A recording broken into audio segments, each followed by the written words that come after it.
آج بھی اگر آپ بلوچستان میں دیکھیں صوبائی حکومت کی ول ہے، انہوں نے وہاں پر فوج بھی بلائی ہوئی ہے، وہاں پر ایف سی بھی ان کی مدد کری ہے.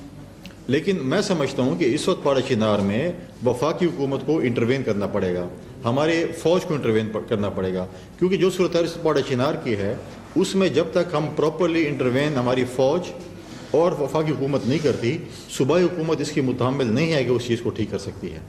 وہ اس وقت جس طریقے سے آپ دیکھیں، جو آپ رپورٹس دیکھیں، جس طریقے سے وہاں پر لوٹ مار کا بازار گرم ہے، شاید ہی کہیں پہ ہو.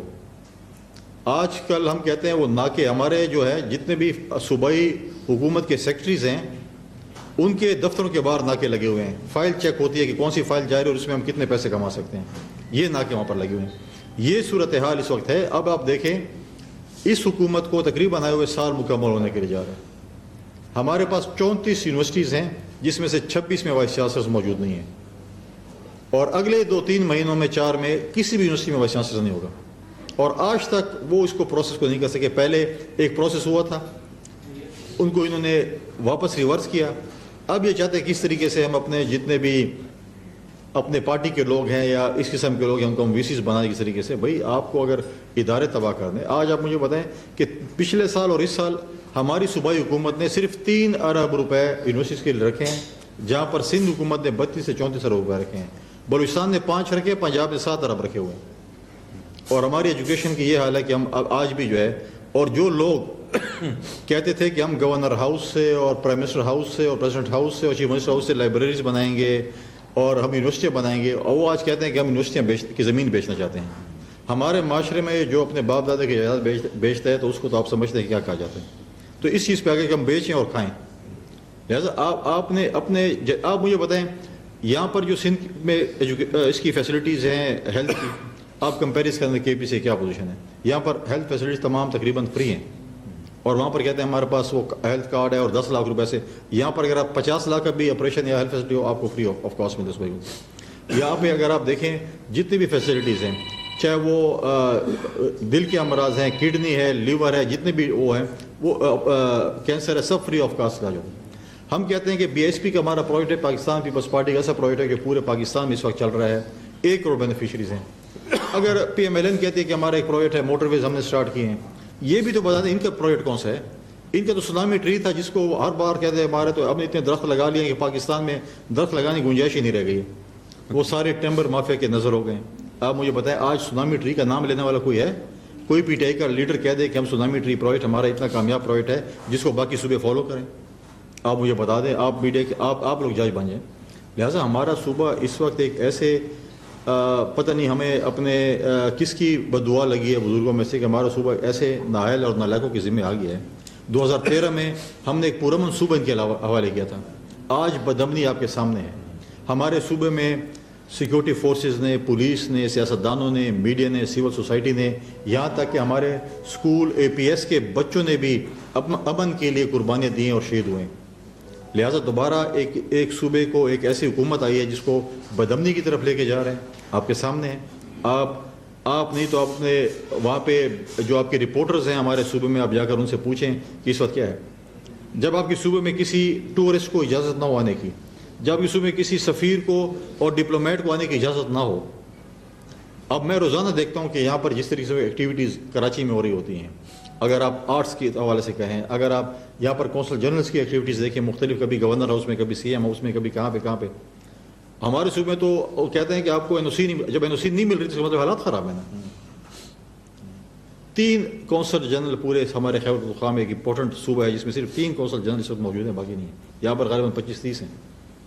تو یہ آپ کو بتاتا ہے کہ ہمارے حالات کیا ہے اس وقت. لہٰذا یہ چیزیں جو ہے میں سمجھتا ہوں کہ چیزوں پہ جو ہے حکومت کی ذمہ داری ہے کہ لا اینڈ آرڈر کنٹرول کرنا. 18ویں ترمیم کے بعد باقی مسائل ہیں. ہم جب کہتے ہیں اگر آپ کے مرکز کے ساتھ ہمارے صوبے کوئی مسئلے ہیں، ہماری اپنی سیاسی لڑائی پہ جگہ پہ ہوگی، لیکن ہم عوام کو سفر نہیں ہونے دیتے. اگر ہمارے صوبے کے کوئی مسئلے وفاق کے ساتھ ہیں، ہم ان کے ساتھ بیٹھنے کو تیار ہیں، ان کے وفاق کے مسئلے حل کریں گے. لیکن یہ اور بات ہے کہ جب ہمارے سی ایم صاحب اندر جاتے ہیں تو اپنی ایک اور کیسٹ سناتے ہیں، اپنا رونا روتے ہیں، اپنی صفائیاں پیش کرتے ہیں. باہر جاتے ہیں تو کیسٹ چینج کر لیتے ہیں، دوسری کیسٹ لگا لیتے ہیں. لہٰذا میں نے پہلے بھی کہا ہے کہ جو اپیکس کمیٹی ہے یا باقی فورمز ہیں، اس میں خیبر پختونخوا کے لیڈر آف دی اپوزیشن کا ہونا ضروری ہے.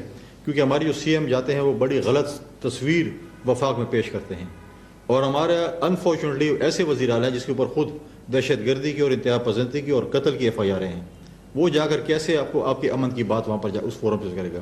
لہٰذا میری یہ ریکویسٹ تھی وزیر اعظم صاحب سے بھی کہ ہمارے لیڈر آف دی اپوزیشن کو خیبر پختونخوا کے ادھر ہونا چاہیے تاکہ ہمارے صوبے کی صورتحال بتائیں۔ میں نے آل پارٹیز کانفرنس بلائی تھی جو کہ صوبائی وزیر اعلیٰ کا حق بنتا تھا کہ بلائے امن کے حوالے سے، اس کے اوپر ہم نے ایک کمیٹی بنائی ہوئی ہے، پولیٹیکل کمیٹی، اور انشاءاللہ بہت جلد ہم پریزیڈنٹ آف پاکستان اور پرائم منسٹر آف پاکستان اور اسٹیک ہولڈرز سے ملاقات کریں گے اور اپنی صوبے کی پراپر پکچر پیش کریں گے کہ آپ کو جو اسلام آباد میں تصویر دکھائی جا رہی ہے وہ بالکل غلط ہے، اصل پکچر یہی ہے۔ تو یہی گزارشات تھی آپ کے ساتھ کرنے کی، اور آپ کا کوئی سوال ہے میں بالکل لینے کو تیار ہوں، انشاءاللہ ملاقاتیں ہوتی رہیں گی آپ سے۔ سوال آپ سے یہ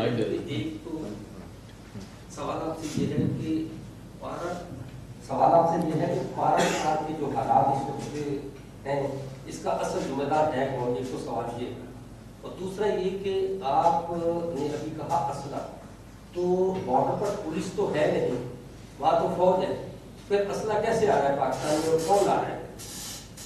دیکھیں پہلی بات ہے کہ پاڑا چنار سچویشن آج نہیں بنی، وہ بلڈ اپ ہوئی ہے، صوبائی حکومت کی نالائکی اور نااہلی کی وجہ سے بلڈ اپ ہوا ہے۔ جب زمین کا تنازع سے شیعہ سنی بنا اور آج یہاں تک پہنچا، کیا آپ نے صوبائی حکومت کی سنجیدگی وہاں پر دیکھی؟ نہیں۔ جہاں تک آپ کہتے ہیں بارڈر پہ کون ہے، تو مجھے بتائیں کہ سرینا میں چائے کی پیالی کون پی رہا تھا اور کون لوگ لے کے آ رہے تھے یہاں پہ؟ اور یہ کہہ رہے تھے، ان کے بانی چیئرمین کہہ رہے تھے کہ تو ہم یہاں پر آ کے ان کو آباد کریں گے ان ملیٹنٹس کو، یہ بڑے پرامن ہو گئے ہیں۔ تو ہمیں تو سرینا کی چائے کی پیالی بہت مہنگی پڑ گئی ہے، وہ تو پتہ نہیں کون سا سٹار ہوٹل کو ملٹیپلائی کر لیں، وہ جو ہے چیزیں ہیں، وہ جو لوگ یہاں پر آباد کیا گیا تھا آج اگر انہوں نے اسلحہ لے لیا ہے۔ اور دوسری بات یہ ہے کہ اگر بارڈرس دیکھیں، بارڈرس ہمارا افغانستان کے پاس ایک بہت ہی لمبا چوڑا بارڈر ہے، کوئی 50 کلومیٹر اور 100 کلومیٹر اس سے بھی زیادہ، کئی گنا زیادہ ہے۔ وہاں پر فینسنگ بھی ہوئی ہے، وہاں پر چوکے بھی ہیں، لیکن آپ پورے فینس کو اور پوری چوکیوں کو تو آپ کور نہیں کر سکتے، اس میں ایسے پہاڑی علاقے بہت چیزیں اسمگل ہوتے ہیں، اسلحہ بھی اسمگل ہوتے ہیں، چیزیں بھی اسمگل ہوتی ہیں۔ جب ہمارے ملک میں ایرانی تیل بھی آ سکتا ہے، باقی چیزیں بھی آ سکتی ہیں، لہذا اسمگل ہوتا ہے۔ لیکن گورنر خیبر پختونخوا فیصل کریم کنڈی کراچی میں نیوز کانفرنس کر رہے ہیں، آپ نے براہ راست ملاحظہ کی۔ ابھی سبسکرائب کریں تاکہ کوئی خبر رہ نہ جائے۔